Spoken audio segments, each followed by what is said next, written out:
আজকে পরম জ্ঞানের কথা আলোচনা করব, যেখানে আজকে আপনারা শুনতে পারবেন বা জানতে পারবেন যে মানুষের পাপ কত রকমভাবে মানুষ পাপ করে চলেছে। কিভাবে পাপ করে চলেছে আজকের ভিডিওটা শেষ পর্যন্ত যদি দেখেন, যাদের মনে বিশ্বাস আছে তারাই দেখবেন। বিশ্বাস না থাকলে কোনো কিছু বোঝা যায় না, আর বিশ্বাস ছাড়া কোনো কিছু পাওয়াও যায় না। তাই আমার কর্তব্য আপনাদেরকে জ্ঞানের পথে নিয়ে আসা, ভগবানের কিছু জগতের কর্ম করা। আমরা কিন্তু ভগবানের কর্ম করার জন্যই এসেছি, আর এসে এই সংসারের মায়াজালে কিন্তু জড়িয়ে গেছি। সবাই কিন্তু আমরা ঈশ্বরের কর্ম করার জন্যই এসেছি, কিন্তু এসে কিন্তু মায়াজালে কিন্তু আমরা পড়ে জড়িয়ে গেছি, সংসারের মোহ মায়াজালে। কাম, ক্রোধ, লোভ, অহংকার, হিংসা, মোহ, এদের প্রত্যেকটা কোণে কোণে আমরা একদম ডুবে গেছি, আর ঈশ্বরের নামকে কিন্তু ভুলে গেছি। আর ঈশ্বরের শুধু নাম নিলেই এই জগতের কর্ম হয় না, বা ঈশ্বরের ভজন করলেও কিন্তু কর্ম হয় না। ঈশ্বর কিন্তু আমাদেরকে নানাভাবে এই জগতের কর্ম করতে বলেছে। ঈশ্বর বলেছেন, শুধু পুজো পার্বণ করলে কখনো আমাকে পাওয়া যাবে না। ঈশ্বর প্রত্যেকটা জীবের ভেতরে, বস্তুর ভেতরে, প্রত্যেকটা প্রাণীর ভেতরে রয়েছেন, প্রত্যেকটা মানুষের ভেতরে, প্রত্যেকটা পশুর ভেতরে, সে প্রত্যেকটা জানোয়ারের ভেতরেও থাকতে পারে, মানে সবার ভেতরেই আছেন। ঈশ্বর ছাড়া কোনো কিছুই সৃষ্টি হয়নি, সবার ভেতরেই ঈশ্বর কিন্তু রয়েছেন। তো ঈশ্বর যেহেতু সবার ভেতরে রয়েছেন, এখন আমি একটা কথার সাপোর্ট দিয়ে আপনাদেরকে বোঝানোর চেষ্টা করব। মনে করুন আপনার ঘরে একটা কুকুর, কোথাও খাবার আছে আপনার ঘরে, সেই খাবারটা কুকুর এসে আপনি হয়তো রেখেছেন, আর সেই কুকুরটা কিন্তু ঘরের ভেতর তার পেটের দায়ে সে কিন্তু খাবারটা খেতে গেছে, বা যাই হোক খেয়ে ফেলেছে। তো আপনারা যদি তখন অজ্ঞানতার বশে সেই কুকুরটাকে কোনো কিছুভাবে লাঠি দিয়ে আঘাত করেন, বা তাকে মেরে ফেলার চেষ্টা করেন, বা তার ভেতরে কোনো কষ্ট লাগার মতো কিছু করেন, তাহলে কিন্তু এটা আপনি অন্যায় করবেন। কারণটা আমি বুঝিয়ে দিচ্ছি এখন। মানুষ কিন্তু শুধু খাবার জন্য মানুষ কিন্তু শুধু খাবার জন্য মানুষের মানে মানুষকে টাকা পয়সাও লাগে, খাবারের সাথে টাকা পয়সা লাগে। প্লাস যদি কারো একটা ভালো পরিবার থাকে, তার যদি কোনো বড় কোনো ব্যবসা বাণিজ্য থাকে, এগুলো দেখে কিন্তু মানুষ লোভ করে। তার যদি কোনো বিজনেস থাকে, বড় কোনো কোম্পানি থাকে, মানে হাইফাই লোক, যাদের অনেক টাকা আছে, যারা টাকার মানে এত টাকা যেন তাদের টাকার কোনো অভাব নেই, টাকা অনেক টাকা উড়াচ্ছে, তবুও যেন তাদের কোনো টাকার অভাবই নেই। মানুষের ভেতরে কিন্তু এই সমস্ত লোকগুলো থাকে, কিন্তু পশু বা কি বলে, মানে যে সমস্ত প্রাণীগুলো আছে, পাখি পাখি বলুন, কুকুর, গরু, ছাগল, মহিষ, মানে যত ধরনের পৃথিবীতে পোকামাকড় থেকে যা কিছু সৃষ্টি করেছেন ভগবান, গাছপালা, সবাই কিন্তু এরা শুধু খাবার চায়, আর কিচ্ছু চায় না আপনার কাছ থেকে, শুধু খাবার চায়। সে খাবারের জন্য নিজের পেটের পেটের ভোগ একটা এমন জিনিস, যারা কিন্তু কেউ কিন্তু এই পেটের ভোগ কিন্তু সহ্য করতে পারে না। আর পেটের ভোগের জন্য তারা কিন্তু মানুষের হয়তো কোনো পশু পাখি বা প্রাণী বা কুকুর বা কোনো ছাগল আপনার কোনো ফসল খেলো, বা কোনো গরু আপনার ফসল খেলো, আর আপনি যদি সেটা অজ্ঞানবশত তাকে ওই সময় কোনো ক্ষতি করে ফেলেন, বা তার ভেতরে কোনো আঘাত দিয়ে তাকে কষ্ট লাগার মতো কিছু করেন, তাহলে কিন্তু আপনিও সেখানে একটা অজ্ঞানতার বশতে অন্যায় করে ফেলবেন। আর এই অন্যায় থেকে আমি বাঁচানোর জন্য আপনাদের কিন্তু এই ভিডিওটা দিয়ে জ্ঞান দেওয়ার চেষ্টা করছি। যদি আমার ভিডিও প্রত্যেকদিন আপনারা দেখেন, আশা করি আপনারা অনেক দূর গভীর জ্ঞানের ভেতরে পৌঁছতে পারবেন। আর ঈশ্বর মহাদেবের যারা মানে ঈশ্বরের ভক্ত হতে গেলে না, প্রত্যেকটা প্রকৃতির প্রত্যেকটা জীবকে নিজের ভালোবাসা দিতে লাগবে। যদি আপনারা ভালোবাসা দিতে না পারেন, আপনারা যতই পরম ভক্ত হওয়ার চেষ্টা করুন, ঈশ্বরকে 56 ভোগ দিয়ে সন্তুষ্ট করার চেষ্টা করলেও ঈশ্বর কিন্তু 56 ভোগেও সন্তুষ্ট হবেন না। মানে আপনার ভেতরে যদি স্বয়ং ক্ষমা, দয়াশীল ভাব, করুণা এসব যদি না থাকে, আপনারা যতই জ্ঞানী হন, যতই ভগবানের কাছের মনে করুন, আপনারা কিন্তু ভগবানের কাছের হতে পারবেন না। ভগবান একমাত্র তাদেরকেই কাছের বলে মনে করেন যারা এই পৃথিবীর প্রত্যেকটা বস্তুকে ভালোবাসা দিয়ে তাদের নিজের মতো করে এই পৃথিবীর প্রত্যেকটা জীবকে তাদের পরিবার বলে মনে করে। মানে একটা গাছ, এখন একটা গাছ দিয়ে উদাহরণ দেখাচ্ছি। গাছটা মনে করো রাস্তার পাশে আছে বা কোথাও আছে। আমি যদি রাস্তা দিয়ে যাই, তার যদি একটা পাতা ছিঁড়ে ফেলি, সেই গাছটা কিন্তু কি করছে, তা সে কিন্তু খাবার খাচ্ছে, তার মতো সে মানে কারো কোনো ক্ষতি না করে সে কিন্তু তার মতোই আছে। আর আমি কিন্তু তাকে আঘাত করে গেলাম। মানে আমি চলছি কোনো একটা দরকারে কোথাও রাস্তা দিয়ে, আর চলতে চলতে আমি কোনো একটা জীবের বা গাছও কিন্তু একটা জীবের মতোই, এটাকে আপনি জীব ধরতে পারেন। এনার শুধু চলার মতো শক্তি দেয়নি ভগবান, পা দেয়নি, এরা মাটির সাথে জুড়ে থাকে। তো এটাও কিন্তু একটা পরম আত্মার মতো, মানে এদেরকে কথা বলার মতো শক্তি দেননি। তবে এরাও কিন্তু কষ্ট পায়, মানুষের মতো অনুভব করে বা মানুষের মতো অনেক কষ্ট ভেতরে পায়। মানে আমাদের যদি কোথাও একটু ছাল যায়, কাটা গিয়ে, তারা আমরা যেরকম কষ্ট পাই তারাও কিন্তু কষ্ট পায়, শুধু তাদের কষ্টটা তারা বলতে পারে না, বলার মতো শক্তি ভগবান দেননি। আর গাছ কিন্তু আমাদের এক পরম পিতা, পরম পিতা বলা যায়। কিভাবে, আমি এখন একটা গাছ দিয়ে আপনাদেরকে উদাহরণ দেব। যদি গাছ না থাকতো পৃথিবীতে, তাহলে ফসল হতো না। আর ফসল না হলে আমাদের কোনো সৃষ্টি হতো না। কিন্তু আমরা কিন্তু ফসল খেয়ে কিন্তু ফসলের মানে চাল, ডাল, গম, তেল, সবজি আমরা কিন্তু সব গাছ থেকেই শক্তি পাই। আর গাছ যদি একবার, গাছের অভিশাপ যদি কাউকে লাগে একবার, মারাত্মক ক্ষতি হতে পারে। মানে তার জীবনে একদম ছাই মাটি হয়ে যাবে। গাছের অভিশাপ এত বড়। মানে গাছ কিন্তু এই জগতের মানে পূর্বপুরুষ বলা চলে বা মা বলা চলে, পিতা মাতা। মানে পিতা মাতা থেকে অনেক বড় গাছ কিন্তু এত বড় একটা এই জগতের ভগবান রূপে আছে, কিন্তু মানুষ সেটা কিন্তু জানে না। আমরা যদি একটা চারা গাছ লাগাই, সেখান থেকে কিন্তু সেই চারা গাছটা যখন বড় হবে, সেখান থেকে কিন্তু আমরা কিছু না কিছু ফল পাবো বা ফসল পাবো। সেই ফসল খেয়ে কিন্তু আমাদের জীবন চলে। তাই প্রত্যেকটা প্রাণীকে কিন্তু নিজের মতো করে দেখবেন। এই প্রত্যেকটা জীব কিন্তু মানুষের সেবা করার জন্য এই জগতে এসেছে। আর যেগুলো প্রাণী আছে মানুষ বাদে, মানুষ তো হলো টাকার লোভে সব কিছু মানুষকে করতে পারে। মানে মানুষকে ব্ল্যাকমেল করতে পারে, আপনার সাথে উপরে উপরে উপরে ভাব জমিয়ে বন্ধুত্ব দেখাবে, যেন আপনার খুব গভীর বন্ধু। আপনার ক্ষতি করার চেষ্টা করবে, আপনি বুঝতেও পারবেন না। মানে আপনাকে কীভাবে, আপনার সমস্ত কিছু বিষয় জেনে, সমস্ত তথ্য জেনে আপনাকে কিন্তু ব্ল্যাকমেল করার চেষ্টা করবে। আপনি কিভাবে তার থেকে মানে নিচে নেমে যান। মানে সে চায় না যে আপনি তার থেকে উঁচুতে থাকুন। উঁচুতে থাকলে মানে তার ভেতরে একটা কেমন লাগবে যে আমরা এত গরিব, তারা এত ধনী।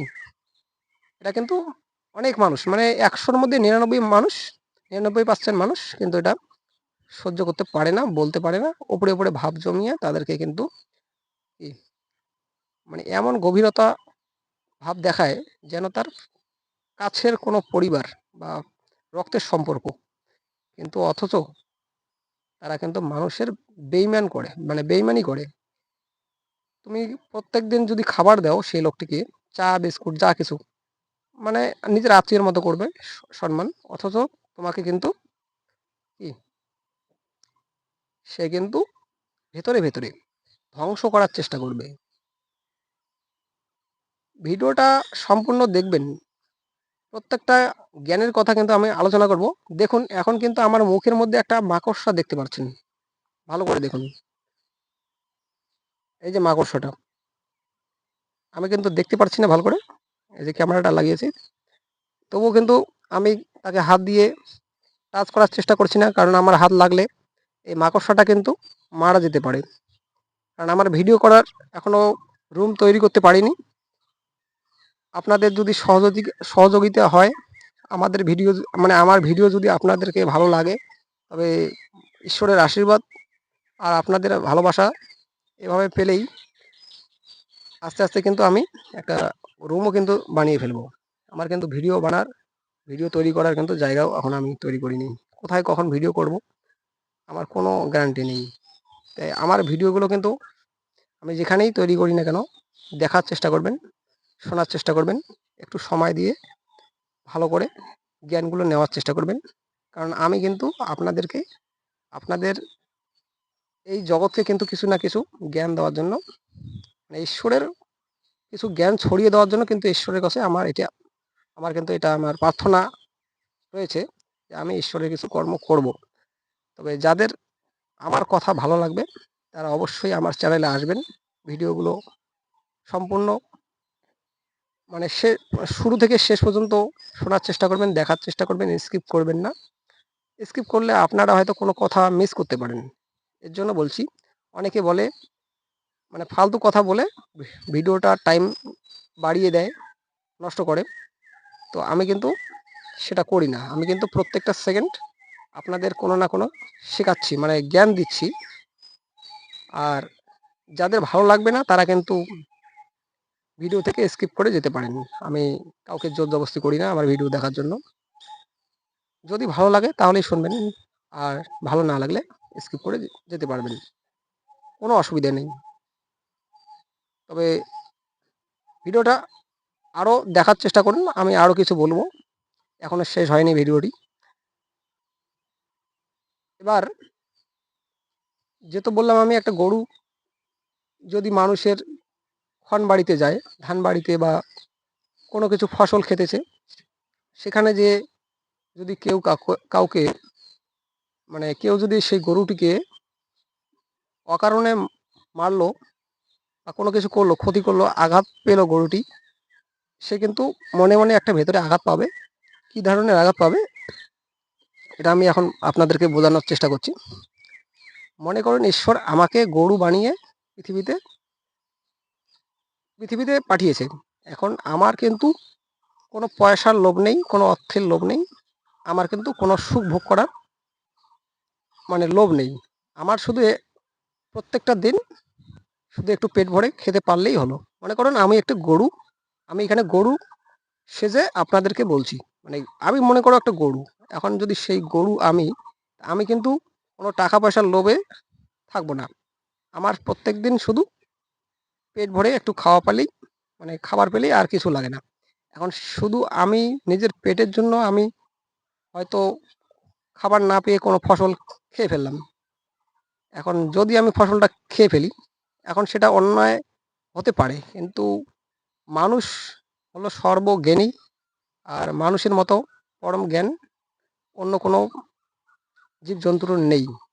তাই মানুষকে সর্বজ্ঞানী হতে হবে। মানুষ কিন্তু প্রত্যেকটা জীবকে জ্ঞান দিয়ে দেখার চেষ্টা করবেন। অকারণে কিন্তু কাউকে মানে একটু খাবারের জন্য কাউকে আঘাত করবেন না, বা কাউকে কোনো পশু বা প্রাণীকে আঘাত করার চেষ্টা করবেন না। তারা কিন্তু মনে খুব দুঃখ পাবে। মনে করুন আমি সেই গরু ছিলাম, এখন আমি ফসলটা খেয়ে ফেলেছি। এখন আমি কিন্তু একটা মনে কষ্ট পাবো যখন সে আমাকে মারবে। যদি সেই ফসলের মালিক আমাকে মারে, আমি ফসলটা খেয়ে ফেলেছি, আমি কিন্তু মনে একটা বিশাল দুঃখ পাবো। মনে করো আমি সেই গরু ছিলাম আর আমাকে মারা হলো, আমি ফসলটা খেয়েছি। আমি কিন্তু এই জন্যই খেয়েছি, আমার ভেতরে ভোগ ছিল, মানে আমার পেটে খিদা ছিল, আমি এই জন্য খেয়েছি। সে বলে কিন্তু আমাকে মারা যাবে না। আমাকে মারলে আপনাদের পাপ হতে পারে, বা আপনি অজ্ঞানবশত কোনো ভুল কাজ করতে পারেন। মানে ঈশ্বর এদিকে আপনার পরীক্ষা নিচ্ছে। ঈশ্বর কিভাবে আপনার পরীক্ষা নিচ্ছে? একটা ফসল কোনো গরু ছাগল বা কোনো কিছু খেলো, বা আপনার ঘরে কোনো কুকুর এসে কোনো খাবার খেয়ে নিল, বা আপনি কোথাও খাবারটা 1 সেকেন্ডের জন্য এদিকে ওদিকে মানে ঘোরাঘুরি করছিলেন খাবারটা রেখে, সেখানে এসে কুকুর মুখ দিয়ে দিল, বা খাবারটা নষ্ট হয়ে গেল কোনো জীবজন্তু বা কোনো পোকামাকড়ের জন্য বা পিঁপড়ের জন্য বা কোনো কিছু হতে পারে। তাকে কিন্তু আপনি মারবেন না। মানে মারলে কিন্তু আপনার মহা পাপ বা অন্যায় ভুল আপনি ক্ষতি করে ফেলবেন না। মানে আপনার জীবনে সেই জ্ঞানটা কিন্তু নষ্ট হয়ে যেতে পারে। মানে আপনাকে তখন একটু শান্তভাবে ভাবতে হবে যে ভগবান কিন্তু মানুষের এইভাবে নানা ধরনের পরীক্ষা নিয়ে থাকেন। মানে আপনার সেই প্রত্যেকটা জীবের প্রতি ভালোবাসা আর ধৈর্য, জ্ঞান এসব আছে কি না ভগবান কিন্তু সব দেখছেন। আর ভগবান যে দেখছেন, ভগবান কিন্তু সর্ব জায়গায় আছেন। আমরা শুধু ভগবানকে দেখার শক্তি পাই না, বা ভগবানকে দেখতে পাচ্ছি না, কিন্তু অনুভব করতে পারি। আমরা যদি মন থেকে ভগবানকে ভাবি, সে কিন্তু প্রত্যেকটা জায়গায় আছেন। তো ভগবান প্রত্যেকটা জায়গায় যেহেতু আছেন, তো প্রত্যেকটা জীবের ভেতরেও কিন্তু ভগবান আছেন। জীব বলতে শিব, আর শিব হচ্ছে প্রত্যেকটা ভেতরে আছেন। মানে শিব আর পার্বতী ছাড়া কিন্তু পৃথিবীর মানে কোনো কিছু সৃষ্টি হয়নি। শিব পার্বতী কিন্তু দেখবেন এই পৃথিবীর, তাদের উপরে এই পৃথিবী কিন্তু মানে সৃষ্টি হয়নি। মানে তারাই কিন্তু এই জগতের মূল বীজ। দেখবেন একটা বীজের দুটো, একটি একটি অঙ্কুর বের হলেও কিন্তু একটি বীজ দুটি ভাগে খণ্ডিত হয়। আপনারা যদি একটা মটরশুঁটি বা একটা মটর বা যাই কিছু একটি মানে বীজ দেখবেন, সেই বীজের কিন্তু ২টি অংশ থাকে। একটি বীজের কিন্তু ২টি অংশ, অর্থাৎ একটা পুরুষ একটা মহিলা। আর এই পুরুষ মহিলাটি হলেন স্বয়ং শিব আর পার্বতী। আর মাঝখান থেকে জন্ম হয় একটা গাছের বা চারা গাছ। আর সেই চারা গাছটি কিন্তু আমরা যখন বড় হয়, সেখান থেকে কিন্তু আমরা ফল মূল নানা ধরনের ফসল কিন্তু আমরা পাই। ভগবান কিন্তু শিব আর পার্বতী আমাদের জন্য মানে গাছ রূপে, ফসল রূপে এই জগৎকে ফসল ফলিয়ে তারা কিন্তু আমাদের জন্য প্রত্যেকটা সেকেন্ড জন্ম হচ্ছে, আর মানে অনেক কষ্টের মধ্যে দিন কাটাচ্ছে। কিন্তু কিভাবে দিন কাটাচ্ছে? একটা গাছ, মানে মনে করো আপনি কিছু পালং শাকের গাছ মানে বীজ ফেললেন, সেই গাছটিকে যখন আপনি বীজটিকে আপনি ফেলবেন, সেই বীজটি কিন্তু অনেক মানে ফেললেন, সে এখন 1 সপ্তাহ বা 10-12 দিন লাগলো তার চারা জন্ম হবে। এখন জন্ম হওয়ার পর আপনি হয়তো মাঝে মধ্যে তাকে জল দিবেন, আপনার আপনার কোনো একটা স্বার্থের জন্য। মানুষ হলো কি স্বার্থের জন্য এই জগতে এসেছে। স্বার্থ কীরকম? যখন আমার কোনো অভাব হলো টাকার, আমি কোনোভাবে টাকাটা ইনকাম করার চেষ্টা করি, যে কাউকে কষ্ট দিয়ে। কীভাবে যে কাউকে কষ্ট দিয়ে? দেখুন এখানে এটাকে কষ্ট বলে অনেকে মেনে নেবে না, তবে আমি এটাকে কিছুটা বুঝিয়ে দিচ্ছি। কিভাবে বোঝাবো? যদি আপনি পালং শাকের বীজগুলো মনে করো জমিটা চাষ করে সেখানে বীজ রোপণ করলেন, ফেললেন চারাগুলো। এখন চারাগুলো যখন 10-12 দিন পর জন্ম হবে, আপনি কিন্তু কিছু না কিছু জল দেওয়ার চেষ্টা করেন তাদেরকে তাড়াতাড়ি বড় করার জন্য। এবং বড় করে হয়তো আপনি সেই শাকের গাছগুলোকেও আপনি নিজের ভোজনের জন্য রোপণ করতে পারেন, মানে বীজগুলো ফেলতে পারেন, ফেলে থাকতে পারেন। আর না হলে আপনি হয়তো বাজারে বেচবেন। যে কোনো দুটোর মধ্যে একটা কারণ হতে পারে। তো গাছগুলো যখন হয়, তারা কিন্তু অনেক কষ্টে পৃথিবীর আলো দেখে। আর দেখার পর তারা দেখতে পেল যে মানুষ শুধু স্বার্থের জন্য আমাদেরকে মানে সৃষ্টি করলো। মানে আমরা আমাদের নিজের মতো করে বাঁচতে পেলাম না। কীভাবে বাঁচতে পেল না? মানে মানুষ যখন তাদের অর্থের অভাব ছিল, তখন তারা শাকের বীজগুলো মাটিতে রোপণ করলো, এবং রোপণ করার পর তাদেরকে চারা গাছগুলোকে জল দিয়ে তাড়াতাড়ি বড় করে তারা কিছু টাকার লোভে বাজারে গিয়ে বিক্রি করলো। বিক্রি করার পর তাদের কি হলো? মানে 1 থেকে 2 মাসের মধ্যেই তারা জন্ম হয়ে মারা গেল। মানুষ কিন্তু এভাবে কিন্তু পাপ করছে। আর ভগবান কিন্তু সেই পাপগুলো কিন্তু ধরে না। ভগবান শুধু এই পাপগুলো ধরে যে আপনি যখন কোনো প্রাণীকে ক্ষতি করেন বা অকারণে কোনো জীবকে ক্ষতি করেন বা অকারণে কোনো গাছকে আপনি ক্ষতি করছেন, মানে আপনার কোনো দরকার নেই সেখানে আপনি ক্ষতি করছেন, সেগুলো কিন্তু এই পাপগুলো কিন্তু ধরে। আর অনেকে আছে পাপ করে কিন্তু ভগবানের কাছে ভগবানের নাম নেয় বা হরে কৃষ্ণ মন্ত্র জপ করে, বা কেউ আছে পাপ পাপ মানে ধ্বংস করার মন্ত্র আছে, সেগুলো কিন্তু অনেক সময় জপ করে, হরিনাম জপ করে, কিচ্ছু লাভ হবে না। আমি বলছি তো, আপনি শাস্ত্রে ঘাঁটবেন যে গীতা, তারপর গরুর পুরাণ সমস্ত কিছু ঘাঁটবেন, মানে পাপ যদি আপনি নিজে ইচ্ছায় করেন জেনে বুঝে, সেগুলো পাপের কিন্তু কোনো রকম ক্ষমা হয় না। মানে আপনি যতটা পারবেন জ্ঞান নিয়ে একটু ধৈর্য ধরে প্রত্যেকটা জিনিসকে নিজের মতো করে ভাববেন যে আমি যদি সেই জিনিসটা হতাম তাহলে আমাকে কী রকম লাগতো। আমি যদি আজকে এই জীবটিকে ক্ষতি করি, তার পেটের ভোগের জন্য সে কোনো কিছু খেয়ে ফেলেছে বা ফসল খেয়েছে বা আমাদের ঘরে ঢুকে কোনো কিছুর খাবার নষ্ট করেছে বা আমার আশার জিনিসটা খেয়ে ফেলেছে। আপনারা ভুলবশত কোনো সময় কোনো জীবকে ক্ষতি করবেন না। নাহলে কিন্তু একটা বড় ভুল করতে, মানে ভুল করে ফেলতে পারেন। আরও কেউ তো আছে কোনো জীবকে মানে তারা ছাড়েই না। যদি কোনো জিনিস খাবার নষ্ট করেছে তো তাকে মেরেই ফেলে। কেউ তো আবার ইঁদুরকেও মেরে ফেলে। ইঁদুর নাকি মানুষের জামাকাপড় কেটে টুকরো করে ফেলে। তো ইঁদুরকেও কিন্তু মারা ঠিক না। আমি বলব যে প্রত্যেকটা প্রাণীকে ভালোবাসুন। ঈশ্বর মহাদেব আর ভগবান শ্রীকৃষ্ণ মা কালীর ভক্ত যদি হতে চান বা ঈশ্বরের মানে ঈশ্বরের যদি কেউ কাছের হতে চান তাহলে কিন্তু প্রত্যেকটা জীবকে ভালোবাসতে শিখুন। কারণ আপনি ভাবছেন যে আমি ঈশ্বরের পরম ভক্ত, কিন্তু না, এটা ভুল। ঈশ্বরের প্রত্যেকটা জীব, এই পৃথিবীর প্রত্যেকটা মানে যতগুলো জীব আছে গাছপালা পশু পাখি পোকামাকড় থেকে সবাই কিন্তু ঈশ্বরের ভক্ত। তো আপনি যদি শুধু ভুল করেন যে আপনি যদি ভাবেন যে আমি ঈশ্বরের ভক্ত, আমরা মানুষই ঈশ্বরের ভক্ত, এরা সব কীটপতঙ্গ, তবে এটা ভুল করবেন। প্রত্যেকটা জীবই কিন্তু পরম মহাদেবের সৃষ্টি।